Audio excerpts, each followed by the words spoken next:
안녕하세요. 순이 이승아입니다. 네. 네, 제가 왜 순이인지 다들 궁금하실 텐데 먼저 좀 오래전 얘기부터 해볼게요. 어린 시절에 저는요 굉장히 좀 고상한 애였어요. 지금도 좀 고상해 보이죠? 사실 옷 입은 거나 이런 거 보면은. 그런데 어릴 때 저는 친구들이 모두 아이돌 가수를 보면서 열광할 때 저는 가요 프로가 나오면 TV를 끄고 재미없다면서 아빠랑 같이 클래식이나 고전 음악, 뭐 가곡 이런 걸 듣던 애였어요. 어떻게 보면 우아하면서도 좀 고리타분한 취향을 갖고 있던 애였죠. 그랬던 제가 대학교에 입학하면서 좀 커다란 변화를 맞이하게 됩니다. 네, 제가 순이가 된 거예요. 그것도 아이돌 빠순이요.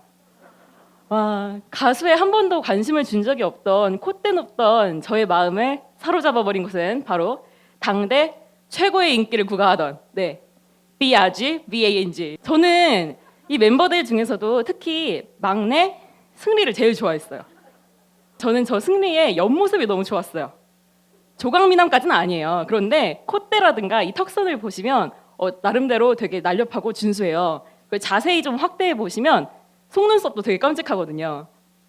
우리 승리는 하품하는 모습도 이렇게 귀여워요. 제가 승리에게 결정적으로 반하게 된 건 빅뱅 다큐를 보면서예요.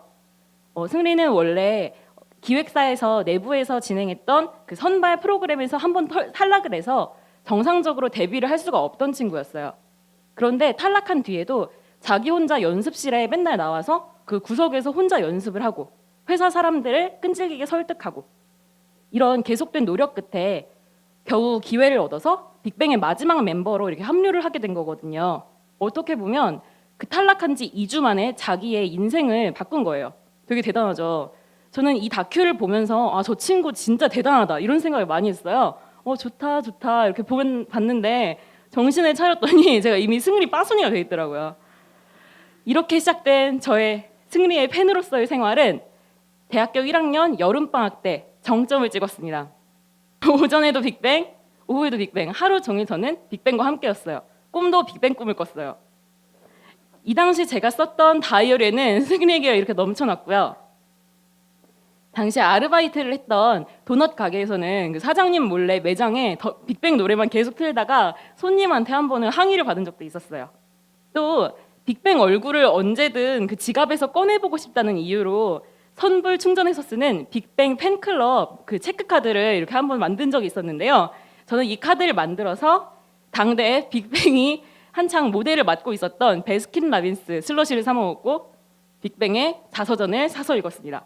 정말 생활의 중심이 빅뱅이었어요. 이거는 뱅봉이라는 거예요. 보신 적 있으세요? 근데 저는 빅뱅을 쫓아다닐 때 항상 이걸 4개씩 갖고 다녔어요.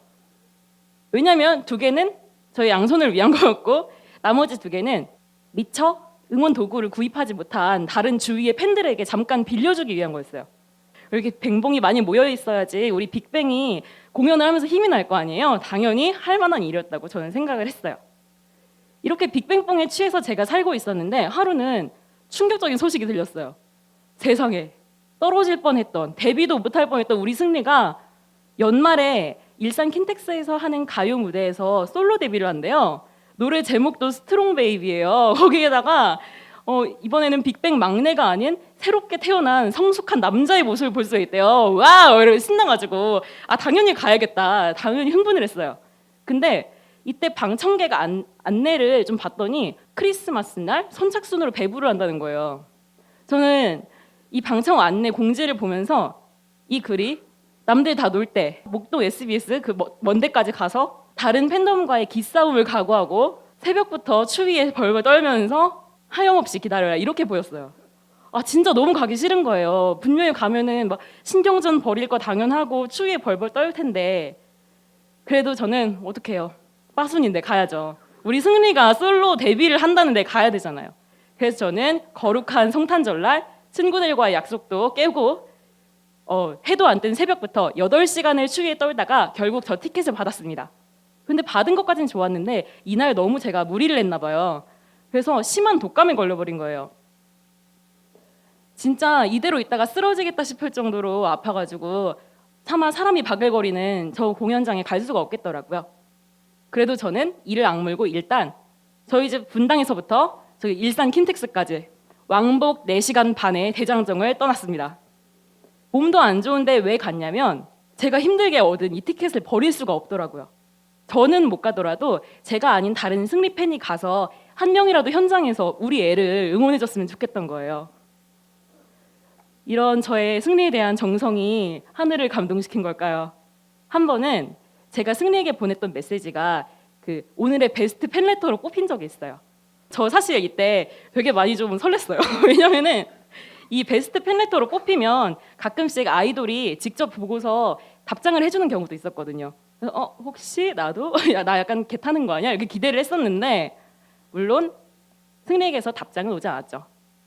그런데 되게 신기한 게 있어요. 저는 이때 조금도 섭섭하지 않았어요. 오히려 그냥 주는데도 행복했어요. 저는 원래 제가 준 만큼 상대방으로부터 감정을 꼭 돌려받고 싶어 하던 사람이에요. 그런데 이때는 그냥 승리에게 애정을 퍼붓는데도 마냥 행복한 거예요. 어떻게 그럴 수가 있었지? 스스로 이상해서 생각을 해봤더니 그때 저는 진짜 사랑하기도 바빴거든요. 그래서 이것저것 복잡하게 계산하거나 머리를 쓸 필요도 없었던 거예요. 빠순이를 한심하다고들 하잖아요. 뭐 골빈 기집애들이나 하는 짓이다, 아니면은 뭐 나중에 부끄러워서 이불을 잘 흑역사다, 뭐 진짜 쓸데없는데 시간 낭비한다. 그런데 저는 그렇게 생각하지 않아요. 더 이상 빠순이가 아닌 지금도 저는 이 순이 시절을 조금도 후회하지 않아요. 그리고 저는 오히려 이 자리에서 여러분께 한번 묻고 싶어요. 아무 조건도 따지지 않고 아무것도 바라지 않고 그냥 주기만 해도 행복하기만 한 사랑 한번 해보셨어요? 만약에 한 번도 해본 적이 없다면 진짜 불쌍한 건 여러분 아닐까요? 네, 감사합니다.